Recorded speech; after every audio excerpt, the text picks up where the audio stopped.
Start झालेला आहे आणि मी कॉलेजवरून जाऊन आलेलो आहे. या रूममध्ये इको याच्यामुळे येत आहे कारण की आम्ही आमच्या क्लब हाऊसमध्ये आलेलो आहे. इथं कॅरम वगैरे आम्ही आता चेस खेळणार आहे. हा स्वरूप आणि हा चिरायू आमचा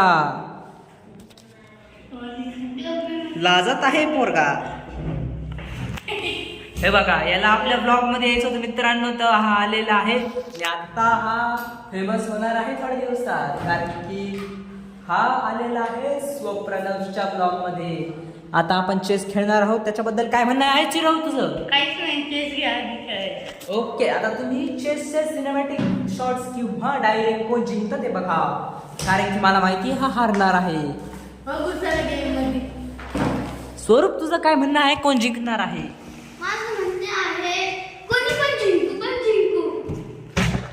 एक हारणार तर दुसरं जिंकणारच मित्रांनो. चला भेटूया तुम्हाला.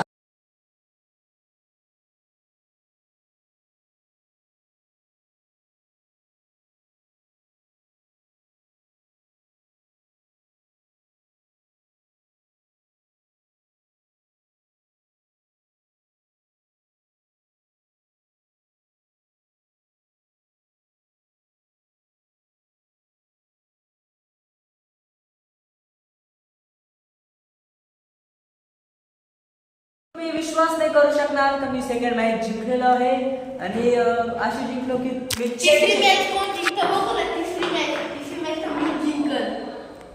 सपना देखना अच्छी बात है पर सपना को लेकर बैठे रहना बुरी बात है. तो इसी बात पर हम थर्ड मैच चालू करते हैं.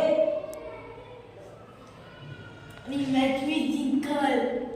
कोण जिंकल स्वरूप? 2-2 मॅच जिंकले, शेवटची मॅच आता फायनल मॅच आहे ना.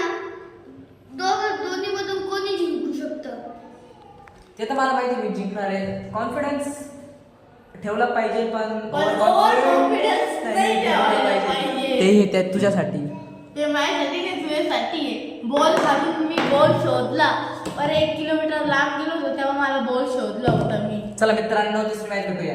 सगळ्या कवड्या वगैरे पाडून दिले, एकदम चिडलेला आहे चिरायू. मित्रांनो, मग तुम्हाला एक सांगू का? एक गोष्ट म्हणते काय आहे, माझं मूड नव्हतं, मी पहिली मॅच खेळलो. असा विषय काय होतो मित्रांनो, याने ना कॉन्फिडन्स ओव्हर कॉन्फिडन्स होतो. मी काय म्हणतो, मी काय माझं म्हणणं काय म्हणजे नीट ऐकून घे, तुला जे वाटायचं ते वाटून घे. पण माझं म्हणणं काय माहिती का, म्हणजे मला नीट माझं असं कॉन्फिडन्स पण नव्हतं, ओव्हर कॉन्फिडन्स पण नव्हतं. म्हणजे मला पण मित्रांनो ती गोष्ट नाही राहत. चेसमध्ये पहिला डाव जर तुम्ही जर चुकीचा ठेवला तर तुमचा गेम तिथेच ठरतो, तुम्ही तिथेच हारून जाता आणि हे त्यांनी 2 वेळेस केलेलं आहे. पहिलं डाव मी जिंकलेलो आहे. मग 2दा डाव मी जिंकलो ना बदे राहील.